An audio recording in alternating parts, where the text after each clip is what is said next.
ನಮಸ್ಕಾರ ಸ್ನೇಹಿತರೆ, ಇಂದು ನಾವು ದೀಪಾವಳಿ ಹಬ್ಬದ ಬಗ್ಗೆ ತಿಳಿದುಕೊಳ್ಳೋಣ. ದೀಪಾವಳಿ ಎಂದರೆ ಬೆಳಕಿನ ಹಬ್ಬ. ಈ ದಿನ ಮನೆಗಳಲ್ಲಿ ದೀಪ ಹಚ್ಚಿ, ಅಂಧಕಾರವನ್ನು ದೂರ ಮಾಡಿ, ಬೆಳಕನ್ನು ಹರಡುತ್ತಾರೆ.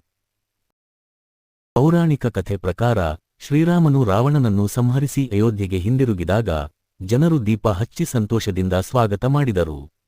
ಇನ್ನೊಂದು ಕತೆ ಪ್ರಕಾರ, ಕೃಷ್ಣನು ನರಕಾಸುರನನ್ನು ಸಂಹರಿಸಿದ ದಿನವನ್ನು ದೀಪಾವಳಿ ಎಂದು ಆಚರಿಸಲಾಗುತ್ತದೆ.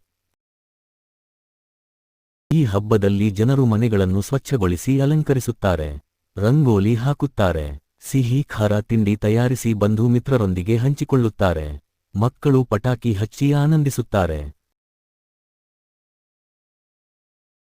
ಈ ದಿನ ಗ್ರಾಮೀಣ ಪ್ರದೇಶದಲ್ಲಿ ಗದ್ದೆ ಪೂಜೆ ಮಾಡುತ್ತಾರೆ. ದೇಶದ ಕೆಲವು ಭಾಗಗಳಲ್ಲಿ ತುಳಸಿ ಪೂಜೆ ಈ ದಿನದಂದು ಮಾಡುತ್ತಾರೆ.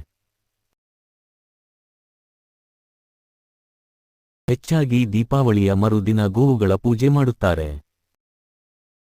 ಈ ಹಬ್ಬಗಳು ಜೀವನದಲ್ಲಿ ಹೊಸ ಉತ್ಸಾಹ ತುಂಬುತ್ತದೆ.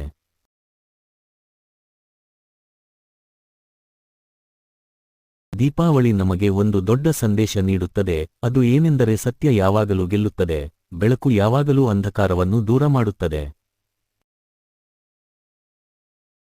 ಆದ್ದರಿಂದ ದೀಪಾವಳಿ ಹಬ್ಬವು ಒಗ್ಗಟ್ಟಿನ, ಪ್ರೀತಿ ಮತ್ತು ಸಂತೋಷದ ಸಂಕೇತವಾಗಿದೆ. ಎಲ್ಲರಿಗೂ ದೀಪಾವಳಿಯ ಹಾರ್ದಿಕ ಶುಭಾಶಯಗಳು.